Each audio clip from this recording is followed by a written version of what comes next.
한국의 많은 가정에서는 작은 마당이나 베란다, 혹은 집 앞 골목가의 좁은 흙길에 계절마다 다른 식물을 심어 키우며 하루의 여유를 느끼곤 합니다. 하지만 이렇게 평범해 보이는 공간에도 조용히 뿌리를 내리고 어느새 모든 것을 뒤덮어버리는 식물들이 있다는 사실을 아는 사람은 많지 않습니다. 처음에는 꽃이 예쁘고 향기가 좋아 보여서, 혹은 가게에서 쉽게 살 수 있어서 가볍게 들여오지만, 단 한두 번의 장맛비와 강한 여름 햇살만 지나도 그 식물은 생각보다 훨씬 빠른 속도로 자라 주변의 식물과 흙, 심지어는 집의 구조물까지 삼켜버리기 시작합니다. 서울과 경기도처럼 주택 간 거리가 가까운 지역에서는 이러한 식물들이 벽틈을 비집고 자라면서 작은 균열을 만들거나 옆집 경계선을 넘나들어 불편을 주는 경우도 많습니다. 누군가에게는 단순한 덩굴 한 줄기일지 몰라도 어떤 이에게는 수년 동안 해결되지 않는 골칫거리가 되기도 합니다. 한국의 여름은 길고 습하며 공기가 무겁기 때문에 특정 식물에게는 천국과도 같은 환경이 되어 폭발적인 성장을 이끌어냅니다. 그래서 오늘 이야기는 그저 식물을 소개하는 것이 아니라 당신의 집과 정원을 지키기 위해 꼭 알고 넘어가야 하는 경고에 가깝습니다. 만약 당신의 정원 어딘가에 이 식물들 중 하나라도 자라고 있다면 지금 이 순간에도 땅속에서는 새로운 뿌리가 뻗어나가고 있을지도 모릅니다. 하지만 걱정할 필요는 없습니다. 어떤 식물이 위험한지, 왜 조심해야 하는지, 그리고 어떻게 관리하면 되는지 차근차근 알려드리겠습니다. 당신의 정원이 다시 안전하고 편안한 공간이 될 수 있도록 함께 살펴보겠습니다. 이렇게 정원의 평온함을 위협하는 존재들이 있다는 사실을 알게 되면 자연스럽게 떠오르는 궁금증이 있습니다. 그렇다면 과연 어떤 식물들이 이 조용한 침입자들인지, 또 왜 많은 사람들이 처음에는 그 위험성을 알아채지 못하는지에 대한 이야기입니다. 그 시작은 대부분 덩굴식물에서 비롯됩니다. 덩굴식물은 꽃이 화려하거나 색감이 아름다워 첫눈에는 무척 매력적으로 보입니다. 특히 능소화처럼 여름 햇빛 아래 주황빛 꽃을 피우는 식물은 집 앞 담장을 화사하게 장식해준다는 이유로 많은 사람들의 선택을 받습니다. 하지만 그 화려함 뒤에는 생각보다 공격적인 성장이 숨어 있습니다. 능소화는 벽틈과 지붕의 작은 공간까지 비집고 들어가며 뿌리를 내리고, 시간이 지나면 벽면 돌출부를 밀어내거나 낡은 벽돌을 떨어뜨릴 정도의 힘을 갖게 됩니다. 인동덩굴 역시 한국의 습한 여름을 만나면 놀라운 속도로 번져나가 이웃의 담장까지 넘어가 버리기도 합니다. 등나무는 더 조용하지만 훨씬 무겁고 강해 오래된 나무 기둥이나 가벼운 지붕 구조물을 휘감아 눌러버릴 정도로 자라납니다.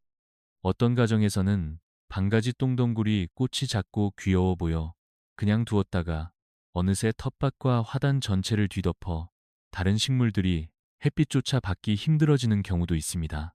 덩굴 식물들의 공통점은 한 번 자리를 잡으면 생각보다 빠르게 영역을 넓히고, 줄기 하나만 남아 있어도 다시 살아나는 생명력을 지녔다는 점입니다.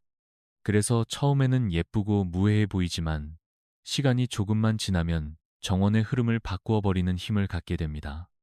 이런 이유로 덩굴 식물의 관리가 왜 중요한지 이해하게 되면 자연스럽게 다음 질문으로 이어집니다. 덩굴뿐 아니라 뿌리 자체가 땅속에서 조용히 힘을 키우며 더 큰 문제를 만드는 식물들도 있다는 사실입니다. 다음 이야기에서 그 뿌리의 힘이 얼마나 강력한지 살펴보겠습니다. 덩굴이 지상에서 눈에 띄게 퍼져나가며 문제를 만든다면, 이제부터 이야기할 식물들은 땅속에서 조용히 힘을 키우며 더 큰 골칫거리를 만들어냅니다. 많은 사람들이 정원을 가꿀 때는 눈에 보이는 줄기나 잎에만 집중하지만 실제로 정원의 기초를 흔드는 것은 땅속 깊은 곳에서 자리를 넓히는 뿌리입니다. 한국처럼 장마철이 길고 흙 속 수분이 풍부한 환경에서는 이러한 뿌리 식물들이 더욱 활발하게 움직이며 예상치 못한 방향으로 뻗어나가게 됩니다. 대표적인 예가 바로 대나무입니다. 어떤 종류의 대나무는 담백하고 고요한 느낌 때문에 작은 정원에 포인트를 주기 위해 심어지곤 하지만, 땅속에서는 삽 한 번 들어가지 않을 만큼 단단한 뿌리가 사방으로 퍼져나갑니다. 어떤 집에서는 대나무 뿌리가 경계석 아래로 파고들어 옆집 마당까지 올라와 작은 마차를 만든 경우도 있습니다. 환삼덩굴은 더욱 공격적입니다. 이 식물의 뿌리는 돌과 콘크리트 틈새를 밀어내며 자라기 때문에 오래된 집의 계단이나 담장을 비틀어 균열을 만드는 일도 드물지 않습니다. 한 번 자리 잡으면 작은 조각만 남아 있어도 다음 해에 다시 살아나기 때문에 제거 과정이 매우 까다롭습니다. 흔히 키우는 박하류도 마찬가지입니다. 향이 좋고 차로 즐기기 좋아 베란다나 작은 텃밭에 심지만 뿌리가 얕은 흙을 가뿐히 넘어가 주변 화단까지 넓어지며 다른 식물의 자리를 점점 빼앗아 버립니다. 고추냉이나 비슷한 야생냉이류도 물가나 그늘을 좋아해 배수 좋은 화단 속에서 폭발적으로 번져나갑니다. 이렇게 뿌리가 강한 식물들은 눈에 보이지 않는 곳에서 정원의 모양을 천천히 바꾸며 관리의 주도권을 빼앗아가기 때문에 덩굴보다 더 은밀하고 더 집요하게 정원을 잠식합니다. 이쯤 되면 사람들은 자연스럽게 또 하나의 질문을 갖게 됩니다. 그렇다면 외형이 순하고 작아 보여도 우리 몸이나 반려동물에게는 위험한 식물들도 있지 않을까? 다음 이야기는 바로 이러한 숨은 위험에 대한 것입니다. 뿌리처럼 보이지 않는 곳에서 정원을 위협하는 식물이 있는가 하면 겉보기에는 작고 순해 보여도 사람과 반려동물에게 직접적인 해를 줄 수 있는 식물들도 있습니다. 정원은 마음을 쉬게 하는 공간이어야 하지만 이런 식물들이 스며들기 시작하면 일상의 작은 행동들조차 조심스러워질 수 있습니다. 대표적인 식물이 은방울꽃입니다. 하얗고 작은 종 모양의 꽃은 마치 동화 속에 나올 법한 순수한 느낌을 주지만 이 식물의 잎과 줄기, 뿌리에는 모두 독성이 있어 아이나 강아지, 고양이가 조금이라도 씹거나 입에 넣으면 심장과 관련된 이상 반응이 나타날 수 있습니다. 특히 한국에서는 봄철 장식용으로 화분에 심어두는 경우가 많아 그 위험성을 모른 채 집안 가까이에 두는 일이 적지 않습니다. 반대로 외형이 거칠어 보이는 환삼엽도 계열 식물들은 피부 접촉만으로도 문제를 일으킬 수 있습니다. 이 식물의 진액은 햇빛과 만나면 심한 염증이나 수포를 남기는데 무심코 풀을 정리하다가 팔이나 종아리에 닿아 며칠 동안 고생하는 사례가 여름철에 자주 보고됩니다. 그리고 덩굴염나무는 더욱 은밀합니다. 처음 보는 사람은 담쟁이 덩굴과 헷갈리기 쉽지만 잎을 스치기만 해도 강한 알레르기 반응을 일으켜 붉은 발진과 가려움이 꽤 오랫동안 이어질 수 있습니다. 실제로 어떤 집에서는 반려견이 산책 중이 덩굴을 밟고 지나간 뒤 집안 러그에 몸을 문질러 온 가족이 피부 트러블로 고생한 일도 있습니다. 이런 사례들은 우리에게 중요한 사실을 다시 환기시켜 줍니다. 정원에 심는 식물은 예쁘고 키우기 쉬운 것만 기준이 되는 것이 아니라 우리 생활과 얼마나 안전하게 공존할 수 있는지가 더 중요한 기준이 되어야 한다는 것입니다. 그래서 다음으로 이야기할 식물들은 비록 사람에게 직접 상해를 입히지는 않지만 정원과 주변 생태계를 아주 깊숙하게 흔들어 놓을 수 있는 존재들입니다. 이들은 겉보기에는 흔하고 친숙해 보이지만 그 번식력과 확산 속도는 우리가 생각하는 것보다 훨씬 강력합니다. 사람에게 직접적인 위해를 줄 수 있는 식물이 있다는 사실을 알고 나면 자연스럽게 시선은 다시 정원 전체의 흐름으로 향하게 됩니다. 눈에 보이는 위험뿐 아니라 정원의 균형과 주변 환경까지 위협하는 식물들이 있기 때문입니다. 이들은 단순히 한두 포기의 문제로 끝나지 않고 시간이 지나며 마을 주변의 작은 생태계까지 흔들어 놓는 경우가 많습니다. 그중 하나가 쥐똥나무입니다. 한국의 오래된 주택가나 시골 마을에서는 사생활 보호를 위해 울타리처럼 심어두는 경우가 많지만 이 식물은 검은 열매를 떨어뜨리며 수많은 씨앗을 만들어냅니다. 까치나 직박구리가 이 열매를 먹고 먼 곳까지 씨앗을 옮기면 예상치 못한 곳에서 새싹이 돋아나기 시작합니다. 이렇게 퍼진 새싹은 주변의 들꽃이나 어린 나무가 자랄 공간을 빼앗으며 점점 더 큰 군락을 이루게 됩니다. 매자나무도 비슷한 방식으로 번집니다. 가지마다 뾰족한 가시가 있어 사슴이나 동물들이 가까이 오지 않다 보니 그 아래 공간은 습하고 어둡게 변하며 진드기 서식지로 이어지기도 합니다. 실제로 남부 지역에서는 매자나무 주변에서 반려동물이 진드기에 물리는 사례가 늘어 문제로 지적된 적도 있습니다. 습지에서 퍼지는 부들개지는 더욱 조용하지만 확산력 면에서는 강력합니다. 꽃이 아름다워 수변 공원에 심어두었다가 몇 해 지나지 않아 주변의 토종 식물들이 거의 사라진 채 이 식물만 가득해진 사례가 여러 번 보고되었습니다. 제주도 일부 지역에서는 외래 산딸기류가 자리를 넓히며 기존 야생식물의 번식을 방해하는 일도 생기고 있습니다. 이러한 식물들은 한번 퍼지기 시작하면 되돌리기가 쉽지 않기 때문에 초기에 발견하고 관리하는 것이 무엇보다 중요합니다. 그리고 이 지점에 이르면 많은 사람들이 같은 질문을 떠올리게 됩니다. 외래 식물만 문제가 아니라면 혹시 우리가 흔히 키우는 식물 중에서도 시간이 지나면 정원의 균형을 무너뜨리는 존재가 있지 않을까 하는 의문입니다. 다음 이야기는 바로 그런 식물들에 대한 것입니다. 외래 식물이 생태계를 뒤흔드는 모습을 살펴보면 자연스럽게 또 하나의 사실에 눈길이 갑니다. 꼭 외래종이 아니더라도 우리가 평소에 약용이나 비료용으로 심어두는 친숙한 식물들조차 시간이 지나면 정원의 흐름을 어지럽히는 주범이 될 수 있다는 점입니다. 겉보기에는 순하고 조용해 보여 방심하기 쉽지만 이런 식물들은 오히려 더 은밀하게 번져 어느 순간 정원의 주인이 되어버립니다. 대표적인 예가 컴프리입니다. 잎이 크고 유용한 성분이 많아 퇴비나 액비를 만들기 위해 심는 경우가 많지만 한번 뿌리가 내려가면 그 자리에서 굳건히 자리를 잡아 다른 식물이 뿌리 내릴 틈을 주지 않습니다. 어떤 집에서는 지연 씨가 분갈이 흙에 섞여 들어온 작은 뿌리 한 조각 때문에 2해 만에 텃밭 절반이 컴프리로 가득 차버려 애를 먹은 적도 있었습니다. 비슷하게 애기똥 풀류도 노란 꽃이 귀엽다는 이유로 방치해 두었다가 어느새 잔디와 텃밭 전체를 점령하며 원래 심어두었던 허브와 채소들이 설 자리를 잃는 일도 종종 있습니다.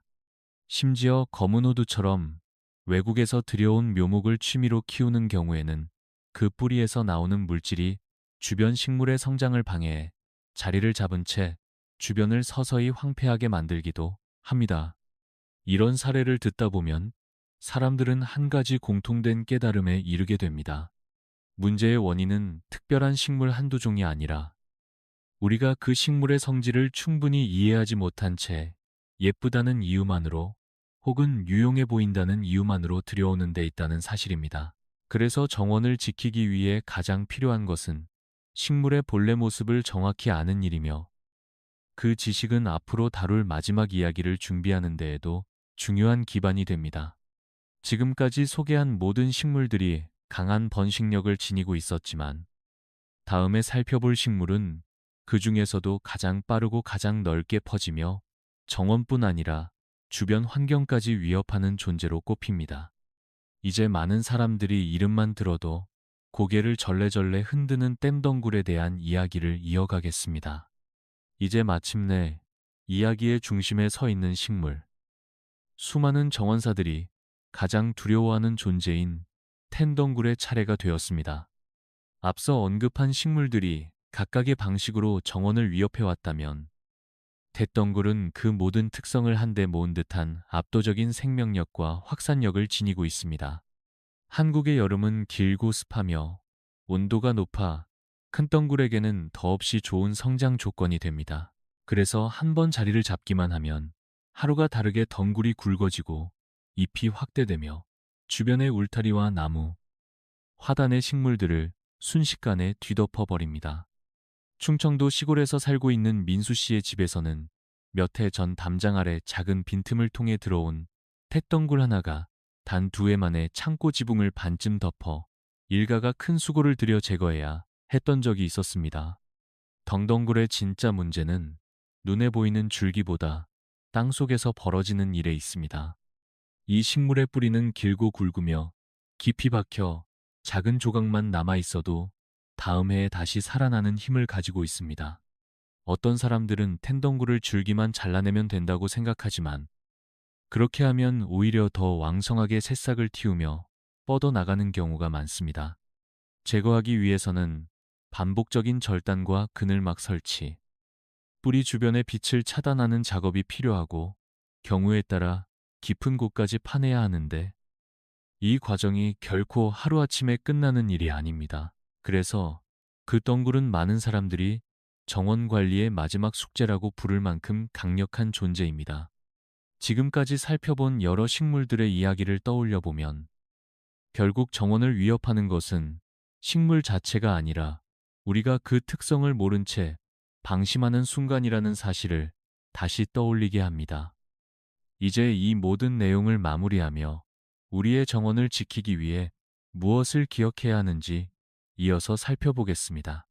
이처럼 다양한 식물들이 각자의 방식으로 정원을 흔들어 놓는 모습을 살펴보고 나면 자연스럽게 우리가 무엇을 기억해야 하는지가 분명해집니다.